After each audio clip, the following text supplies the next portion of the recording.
Good evening, everyone. Thank you for joining us for week 6 of the Lent journey.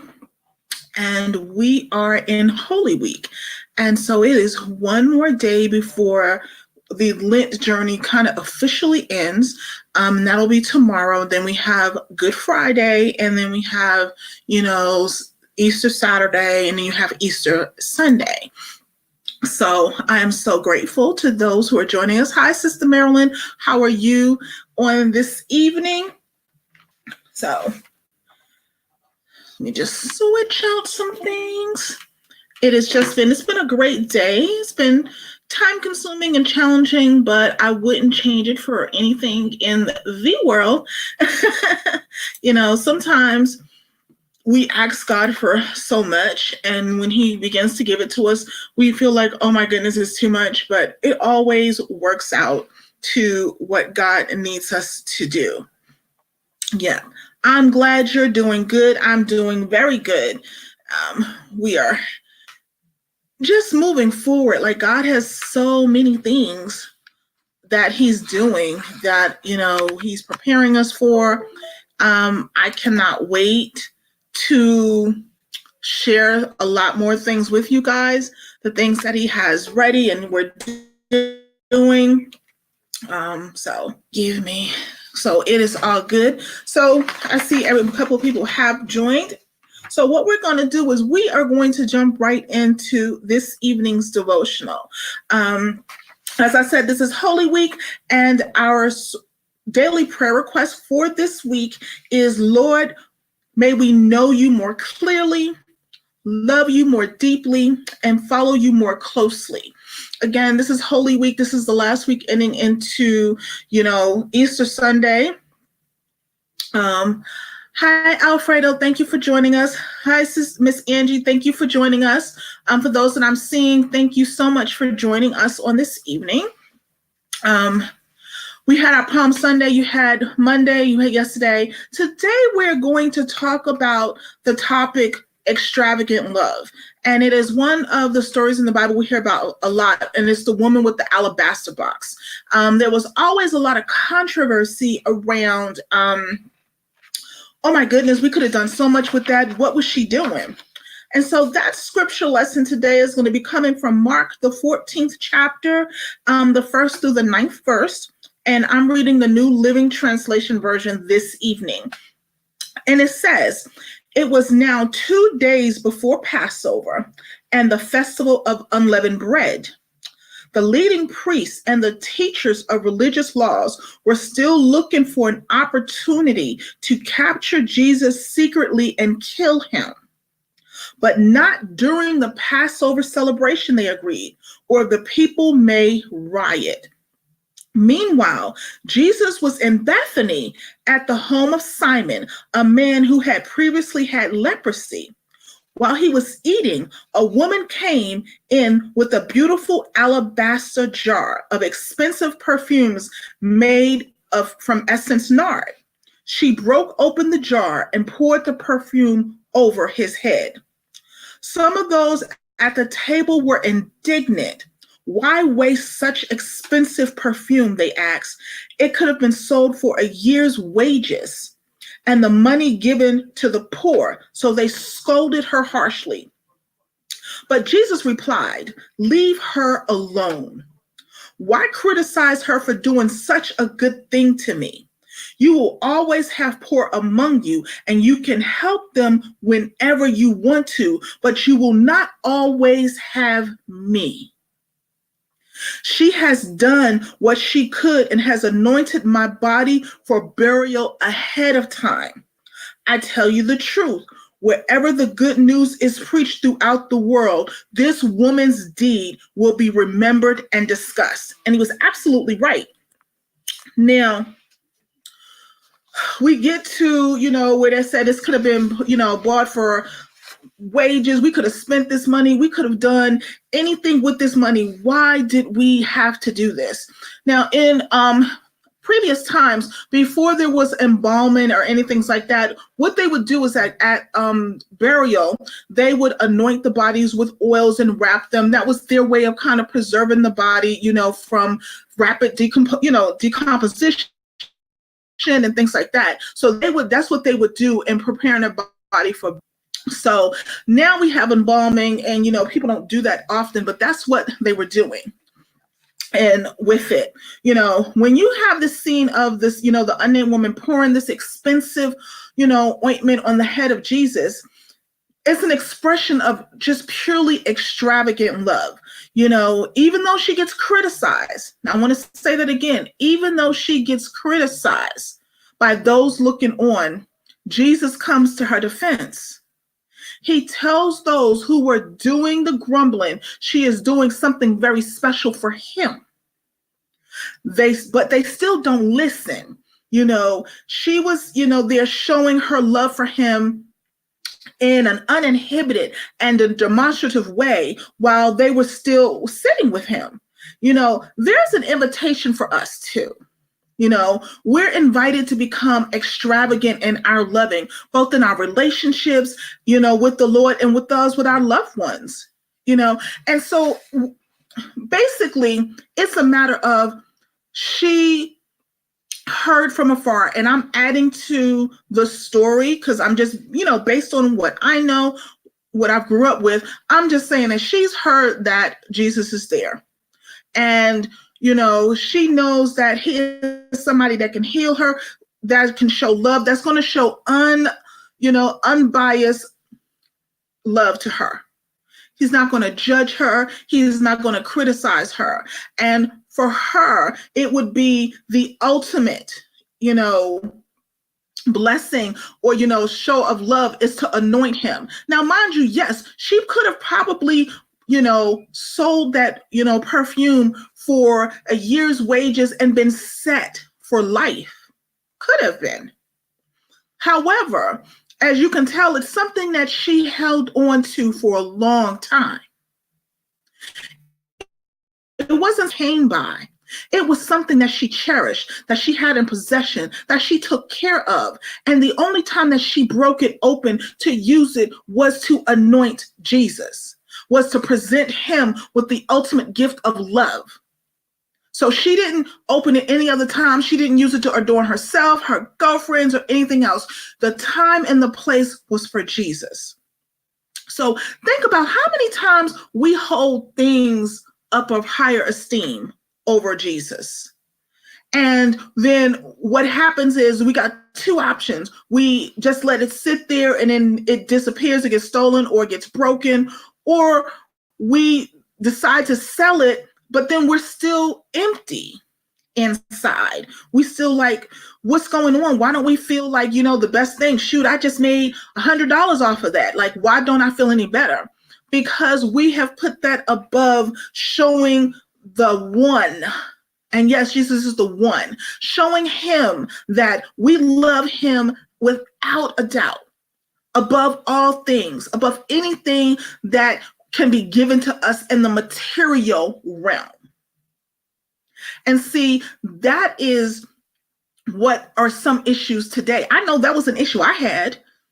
I look to money, I look to status, I look to having things above looking the sacrifice that he made for me. So therefore, I put things above him, and therefore it crumbled. I put jobs above him, I put material things, I put other relationships above him, and it never works out. Because, they say, yes, he's a jealous God. Absolutely he is. And it doesn't mean he doesn't want to have other companions and that he doesn't have things and have all of the, things. However, way we should go about doing it, because if we do it his way, it will all fall into place. If we do it the way he's supposed to do it, we're going to get the riches and the glory and all of that. But we can't do it. We figure it out. We can't be the ones putting ourselves on a pedestal, making ourselves feeling, we're more important than anything else. And then We look at it like, why isn't it working for us? Because we're not doing it in love. We're doing it for show. What she did was she was doing this in love. She didn't care what people were thinking. She didn't care what they would say. And you have to understand too, this is a time where women were not, always looked upon as, nicely. They were looked as, your property. You shouldn't be doing this, called stupid. There's some, cultures that still do that to this day. However, she knew criticism. She knew to hear about it, but she pressed forward anyways because she had a mission. She had a purpose, and she knew what that purpose is. God had given her that purpose, and she didn't know it would take place at that point, that time. But when it was time, she was led by her heart. She was led by God to do what needed to be done, because all of this stuff was predestined and preordained. She didn't just, wake up one morning and was like, oh, I'm just going to, this was something that had been growing and nurtured to this point. Because at this point, we're right before Passover. And so therefore, a lot of things is going to take place between this evening and, Good Friday at the cross. So things were kind of moving rapidly. And she knew she had to get to him. Who knows? Think about this. Who knows how many days she had been traveling to get to that location? Because, they didn't have cars. They rode on, they walked, they rode donkeys, maybe horses, but they walked everywhere. So imagine a woman being unattended or unsupervised, maybe, traveling alone, having to take extra precautions, maybe only traveling during the day and maybe finding housing at night. She may have traveled weeks to get to that location so that she can walk in at that point in time. And knowing this and knowing the dangers, she trusted God explicitly to the point where she said, wherever you're leading me, I'm going to go. Whatever you're telling me to do, I'm going to do. And that's exactly what she did. And so it is written in the account. And we talk about it to this day. We should be talking about her loyalty, her love, her faith, her perseverance, because in spite of trials and tribulations, we know when she got there, she wasn't all dolled up and pretty and cute and makeup and everything went on there. She was probably battered and worn, tired, things, hair is not like unkept, but when you've been tired and you're traveling and you just don't feel like being bothered, you know what that look is. And she probably had that look, but then she knew that she had a purpose and that she was willing to push forward to do that purpose. And we can talk about the being extravagant and anointing, but what's extravagant is the dedication to God no matter what. She wasn't afraid of what could potentially happen. She wasn't afraid of the naysayers. She wasn't afraid, turned and, disillusioned by those who were just talking down to her. She knew what purpose was, and she was going to do it no matter what they said. And so when you talk about extravagant love, that's what that is. Because in spite of what people are saying around you or doing around you, in spite of what people may be doing to you, in spite of what the enemy is trying to put out in the atmosphere against you, you have to push forward and love God and do for him in spite of all of that. Like I said last time, the weapon will always be formed. I think what happened is people took onto that, scripture says no weapon formed. So they all automatically thought that the weapon would be formed. So they're not understanding, well, what's going on? I'm not supposed to go through this. You're missing the point. The point says no weapon formed against me shall prosper. It is going to be formed. It's going to be put into motion. It is going to be in full active gear. but it's not going to succeed at the purpose in which it was originally created to do. That's what that means. It doesn't mean you're not going to go through the trials. It doesn't mean you're not going to go through the tribulations. It means that in the end, it is not going to succeed. Many of us, the enemy has trying to put out things for us to knock our own selves off, trying to kill us mentally and spiritually and emotionally. It's going to be formed, but it's not going to prosper at all. Isn't that amazing though? Isn't that so amazing that we have a God that understands and knows all the things that we're going to be going through, and he just is like, I know this is going to happen. I'm going to put things in motion so that it can cover them. I'm going to have this account all written so that their children's children can know and learn. But we're coming on this word in our heart. We're coming on a time where this may not all be available written. We have to guard ourselves and build ourselves up with the armor of his word and of God. Because if not, we are going to be left to the devices of Satan. And he only belongs beneath our feet, nothing more. He's beneath us. So I'm not giving him credit. I'm not even allowing him to be in the space. He can't do it. Because I want God to look at me and say, you know what? She loves me beyond anything else. She trusts me beyond anything else. She is going to do what I tell her to do. So therefore, I can give her more. Many of the times, and I'm speaking for myself, and I know maybe others have experienced this, you wonder, Lord, I've asked you for this big house, and I've asked you for this big car, and I've asked you for this raise, and I don't see, why I don't have it. What are you doing with what you have right now? My biggest problem is I wasn't doing and taking care of and managing what he had already given me. So he was never going to give me more. I wasn't being obedient on what he was giving me just to make sure the bills were paid and roof over the head and everything. So he was not going to put more out there for me to keep messing up. So I had to become obedient in everything, in my mind, my mental health, my physical health, my spiritual health, my finances, my home life. I had to become obedient in all things and only want what he wanted from me. And trust me, this journey with that, especially in the personal life, has been hard because people are falling by the wayside and you just didn't expect them to. And that may be some of you listening this evening or watching this evening, even on the replay. You may feel like, you know what, Lord, I won't be with me. I thought that was my ride or die. I thought we had something special. But it wasn't what you needed long term. Relationships happen, and all things happen in seasons.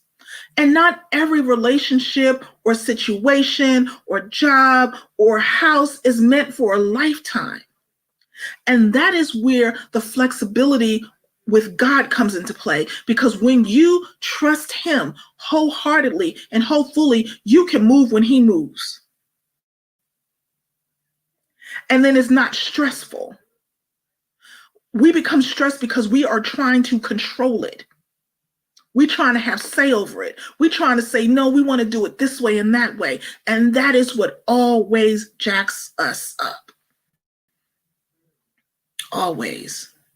So remember, when we be extravagant in our love, it means go wholehearted, full, all in. Straight, no chaser, just straight. Because the reward is so much greater when you do that. So much greater. So what do I want you guys to do for your assignment this evening and moving forward? Of course, I always want you to continue say our request, and it's, Lord, may we know you more clearly, love you more deeply, and follow you more closely. And then I want you to go back and read Mark 14, 1 through 9. And I want you to ask yourself a couple of questions. It's in your journal. The question one is, what strikes you the most about this woman and her story? Two, how do you feel towards her? And be honest. Honesty is the best thing. Be honest, and then think of one way in which you can express extravagant love in the next 24 to 48 hours, either towards the Lord or towards someone you love. Talk with God and seek his guidance, because he'll never fail on how he's going to guide you on to do certain things. If you're lost, say, Lord, I'm lost. I see what I need to do. I see the thing, but I'm lost. What should I do? How should I move? Always talk to him. Write what he says to you in your journal so that you can reflect back on, and once you've done your, expression of extravagant love, write down what it was and how did it make you feel? Was it to the Lord, and how did the Lord respond? Was it to someone you loved, and how did they respond? And how did that make you feel, and how that they responded? So I want to thank you for joining us this evening for week 6 of the Lent journey. This is Holy Week. And again, like I always leave, know that I love you guys. I want the best for you guys. Myself and Minister Peterson is here. If you need anything, you can always inbox us, message us, hit us on all the various channels, either on Facebook, Twitter, or YouTube, Periscope, so that if you have any questions or concerns, you need a prayer request, you'll see the link after this for what the prayer request will be. So if you need like prayer or anything like that, definitely let us know, because we want you to be full-hearted. You may need someone to pray with you. You may need someone to pray for you. And that's great. Let us know. We're going to do all that we can so that your walk with Christ can be amazing, amazing, amazing. And so thank you for joining us. We're going to be here tomorrow at 8:15. It is going to be at 8:15 tomorrow. We are going to be here. And other than that, then we have Good Friday. So know that we love you. We care for you a great, great deal. Have a wonderful, wonderful, wonderful evening. Love you. Be blessed. And we will talk to you tomorrow at 8:15. Good night.